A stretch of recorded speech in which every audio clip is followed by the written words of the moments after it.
What's going on, everybody? Man, Eric Wilson, Sports Arena, alongside my brother, Mr. Alex Fleming, Buck Report contributor, Fantasy and Flavors, and, of course, writer for the Florida Sun Review. Alex, my man, how's it going? What's going on, brother? Beautiful Monday, nice and wet. Florida Sun Review, bro. 90 years. Wow. Wow. Whew, there you go. Something to definitely celebrate. So, I mean, we got business to discuss here, but make sure you check my man out. He's on Sports Talk Unfiltered every Wednesday. He has his own show, Fantasy and Flavors, that I already mentioned, that he does every Thursday. A lot of good stuff coming from this brother, especially when it comes to the world of fantasy football. As he always tells y'all, don't sleep on his truth, because it does come to fruition. That being said, the NFL, they're continually making noise. Roger Goodell issued a statement saying that they are in support of peacefully protesting when it comes to the NFL players and what they feel is necessary that needs to be done. And hopefully the powers that be will listen. But one of the biggest issues, of course, as we know, has been players taking a knee during the national anthem, not to disrespect the flag, not to disrespect our country, and more importantly, not to draw attention away from this moment. What it is about peacefully protesting the racial inequality and police injustice against Black men.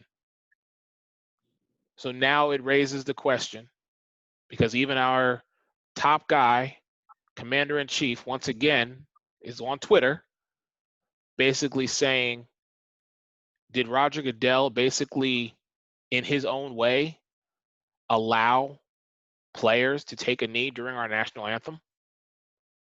Alex, what's your take on it? What's your thoughts on this, brother? Okay. We should have listened in 2016 when Kaepernick was doing this, because everybody exiled him, talking crap about him, saying he should be kicked out. Nobody wants him. He's no good. That San Francisco squad was nasty. They were ugly. It was after Harbaugh already left. Everybody left on the defense. And he had a 4-to-1 quarterback to interception ratio. Fast forward to 2020. Ahmaud Arbery, Breonna Taylor, George Floyd, the public lynching or execution, take that as it will. People don't listen until it's up in your face. When Goodell went on TV last week and said, hey, we were wrong, but didn't mention Kaepernick's name, he actually made Kaepernick more powerful. I think the only way this is going to get across to hypocrites, hoodies, rednecks, and people who don't want this movement is if Goodell takes a knee. Because if you thought there was a lot of people who did this in 2016, oh, think again. Think again. It's going to be, all right, instead of just one or two people here and there, no. Look for a unified front from the NFL. I think this message needs to be said loud and clear.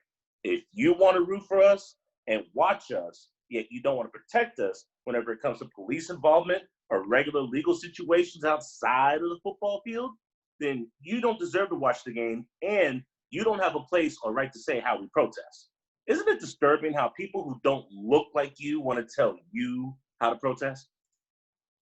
This is very true, but on the flip side of that, we are also seeing a lot of people who don't look like us stand alongside us when it comes to this. And again, I've told a lot of people this, and it's kind of eye-opening, if you will.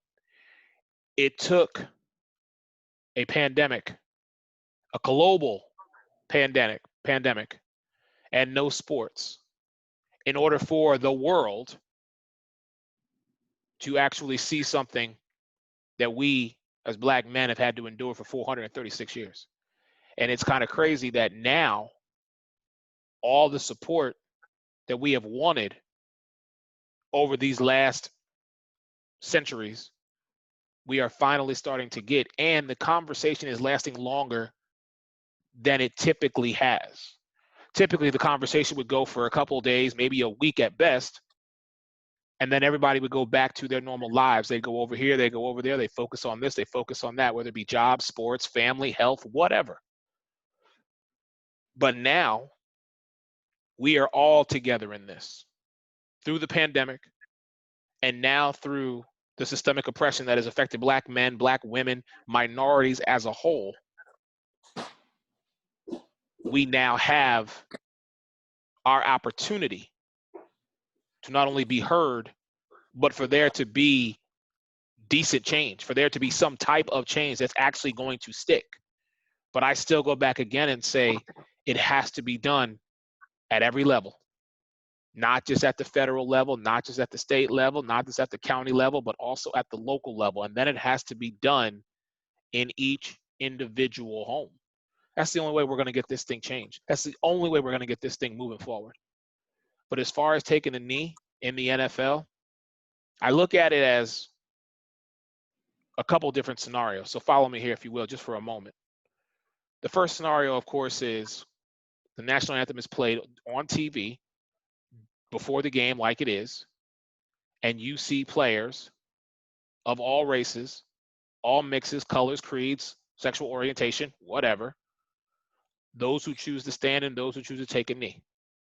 Now that, in a perfect world, is what we can hope for. The second situation is those who do decide to take a knee might be ostracized, might be vilified, like to use Stephen A. Smith's words, but they're going to be looked at as though they are anti-patriotic. If Now, I may. let me give you the last one. The last one is something that we did see last year, or maybe even 2 years ago. I'm not exactly sure when it happened. Was players staying in the locker room and not coming out during the singing of the national anthem, which is why ultimately, from my understanding, one of the reasons why the national anthem was not played during a live game, or at least not shown on TV.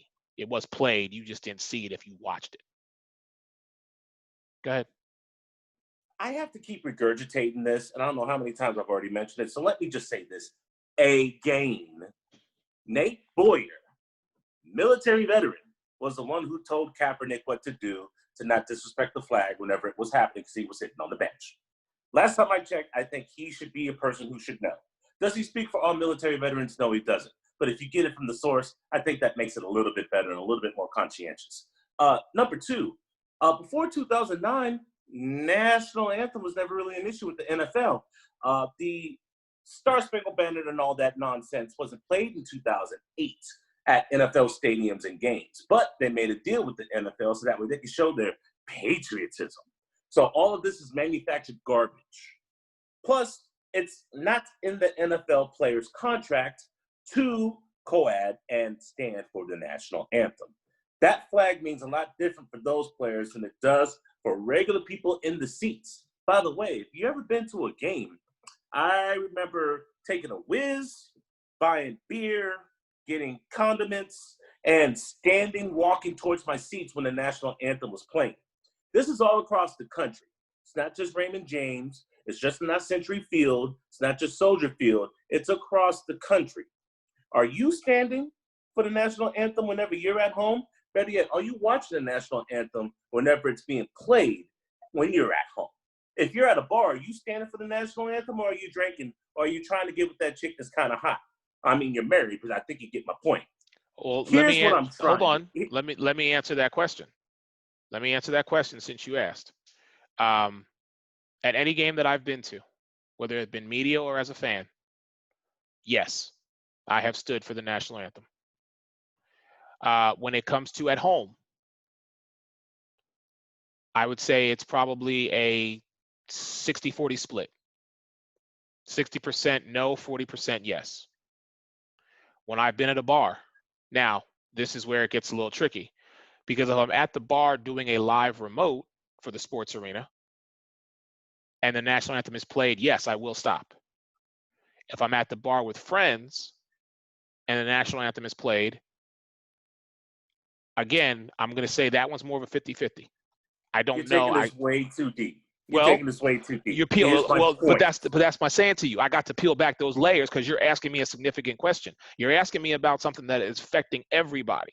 So I'm gonna peel back the layers and I'm gonna give you what I do, because I cannot hold somebody else accountable if you don't know what my analysis, what my situation is. But that's what I'm getting at. You have to peel back these layers. You asked all those questions, I'm gonna answer them, and that's what we need to do. We need to reflect on that and say to ourselves exactly what you just said. If you're going to do it, then you need to do it no matter where you're at. And if you are doing it, what is that something you need to fix?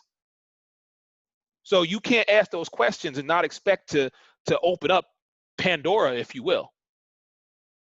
But I from think you me, missed the point. no, I'm not missing the point. I'm not missing the point. You asked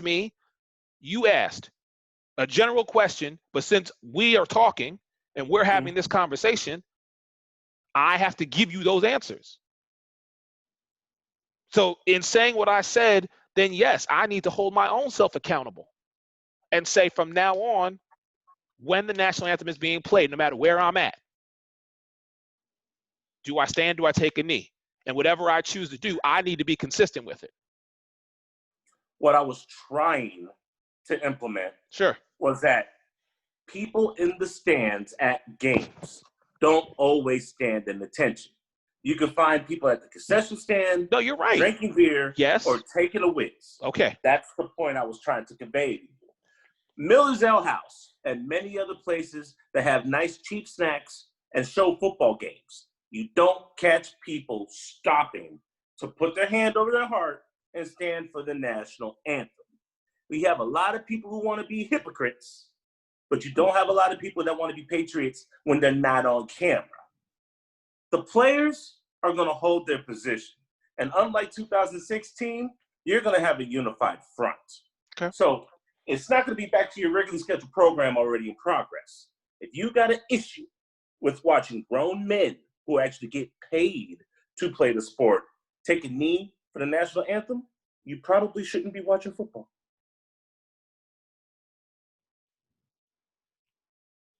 Not disagreeing with you there. I'm just simply saying when you put it on that individual level, don't ask a question unless you want the answer. Because I gave you the answer when you asked the question. That's all I'm saying. See, that was your particular answer, though. My question reflected everyone else in the spectrum. But you got the wannabe patriots. You got the people who just want to get drunk. You got the people there at the football game. You know, if you're going to hold these people accountable, shouldn't we hold ourselves and others accountable? Well, thank you. No. Thank you for making my point, because that's what I just said to you. I have to hold myself first. Mm-hmm. Meaning what I do from this point forward, whether I stand, whether I take a knee, or whether I ignore it altogether, because those are the options. I could also sit, but, you know, I'm just saying, I don't want to be viewed as unpatriotic, so I'm not going to sit. But whether I stand or whether I take a knee, I need to be consistent across the board, because like you said, it starts with the individual. What are you, not you, Alex Fleming, because I'm not going to point at you, but what are you as the individual going to do moving forward? And that's a question that only the individual can answer. So one last thing before we stop this, though. Sure. You notice that 45 is trying to make this an issue again. I mean, it is a campaign season, it's election year. Well, that's what I said. His numbers aren't looking too good, and I'm thinking he's going to rile up his base, who's already with him. Well, that's what that's what I said. I said when the commander in chief is reaching out to Goodell and posting tweets, basically saying, "Yep." Do you think the NFL actually has the cojones to stand up to this man this time? Here's my thing about that. I'm glad you brought that up, actually. And I'm willing to go down the rabbit hole on this one with you. I'm going to say yes, they are. And here's my reason why. Something that I found out today, or just was educated enough to actually listen to. You realize that Roger Goodell, pretty much after this CBA agreement is done with the NFL, his 10 years, which is why I think he's going to do what he wants to do over the next 5 to 10 years. Because he's already put into place how things are going to be with regards to the NFL. Now, he does answer to the owners. I get that. But at the same time, if you know that your job is pretty much you're at this level, and I'm like, okay, I'm done after this, so I'm going to go out the way I want to go out. Mm-hmm. So do I think that the NFL will? The Players Association, Roger Goodell, yes. The owners, no. The owners are like, they are just as a good old boy as he is, with the exception of one. So, I mean, but Roger Goodell is still putting out a product that's making billions upon billions of dollars. This year now they may suffer a minor hit due to the fact that they're not going to get the money for game tickets. They're not going to get the money for concessions. They're not going to get the merchandise money as they normally would. However, believe me, you and I both know they're going to recoup that in the years that follow. Oh, easily. So, Easily. I think they will. If the unified front that you speak of takes fruition and is manifested based on what you are basically telling me and based on what I have seen, then yeah, it might be finally that when all the smoke clears, he's not going to be able to handle it. And I think at the end of the day, that will be the ultimate reason why when 46 rolls around, it will be 46. It won't be 45 part 2. One can only hope. But that's neither here nor there. Yeah, that's not here nor there. One thing before I let you go, and I'm not sure if you saw this, because I do want to talk, even though we talked about kneeling, I do want to talk a little bit of sports. Because this is a sports arena. Your man Eric Wilson alongside my man Alex Fleming. Again, Florida Sun Review, Buck Report contributor, and Fantasy and Flavors. Did you see, speaking of where all things go down apparently nowadays in Minnesota, one Mr. Dalvin Cook is holding out? I actually did. He says he's shutting it down unless he gets a reasonable contract. All right, now, let's be completely honest here. I got nothing against Calvin Cook. He was excellent at Florida State. Hurt his rookie year. Hurt his second year. Third year, had a breakout year last year. Let me be completely honest. If you show me what you can do this year, I'm going to throw a contract at you. You're trying to hold out before you proved yourself because 2 of your 3 years have been bad. I need you to show me something. I really, really do. Because I got this guy, Alexander Madison, who is foaming at the mouth to take your place. If I'm Minnesota, I don't budge. Okay. I definitely had to get your perspective on that one. Fair enough. Alex Fleming, again, my man, make sure you check him out. This man is all over the place. He's doing Mark Moses. He's doing Buck Report. He's doing Chris Pirtle's show. He's on, I mean, this brother every day, just look for Alex's face. I gotta keep up, man, just to stay with him. I was thankful he was able to pencil me into my show today. Woo. Stop it. Your man, Eric Wilson, Sports Arena.